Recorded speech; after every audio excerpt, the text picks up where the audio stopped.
మనకు కాస్త ఇంటర్వ్యూ సంగతి మర్చిపోయా. బట్ రివ్యూ అంటే ఐ థింక్ ఏం లేదన్న, రివ్యూ అంటే నాకు అదే గుర్తొస్తుంది అన్న, that one moment we shared in Goa during హైనానా,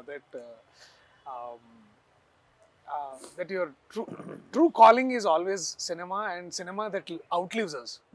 అంటే మనల్ని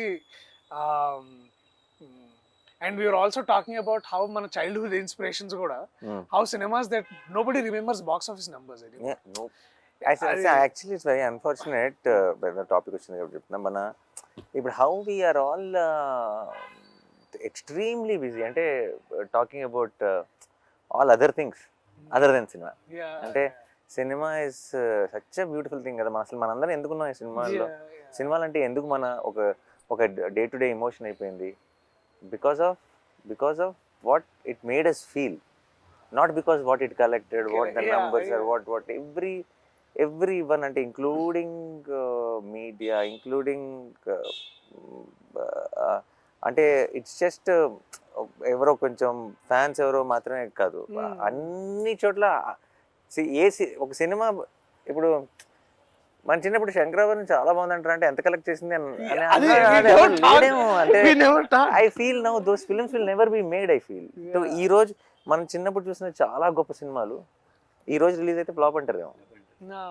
అండ్ అది చాలా బాధేస్తుంది, ఎందుకంటే because what is the future? It's not about ఈ ఫ్రైడే గురించో ఈ ఇయర్ ఎండ్ గురించో కాదు, తెలుగు సినిమా ఫ్యూచర్ ఏంటి, వేరే హెడింగ్ అని అనిపిస్తుంది. మేము గోవాలో ఉన్నప్పుడు, హైనానా షూటింగ్ లో ఉన్నప్పుడు we had this one nice conversation one day. అశ్వం బీచ్ లో కూర్చొని అప్పుడే షూటింగ్ అయిపోయింది. ఆ తర్వాత దూరం ఉండే location, and we were talking about cinema, and then నేను అన్నని ఇన్స్పిరేషన్ తీసుకొని నేను అంటే ఏంటంటే మారుతున్న కాలానికి మనము మారుతున్న కథలు చెప్పగలగాలి. అండ్ ఏమవుతున్నాయంటే అన్న, ఆల్సో మీరు ఒక మాట అన్నారు ఏంటంటే we are always following in trend. Like అది ట్రెండ్ ఎటువంటిది అనేది మర్చిపోతున్నాం మనం. అంటే ట్రెండ్ ఏదైనా సరే దాని ట్రెండ్ లో ఉండాలి అనే దాంట్లో మనం అనేది ఏంటి అనేది మన స్ట్రెంగ్స్. అండ్ ప్రాబ్లం ఏంటి? అండ్ ఇప్పుడు ఒక 10 రూపాయలు కలెక్ట్ చేయాలని సినిమాలు తీయడం మొదలెడితే లాస్ట్ 10 రూపాయలు ఏం కలెక్ట్ చేసిందని దానిలాంటి తీయాలని ట్రై చేస్తాం, అంతేగా.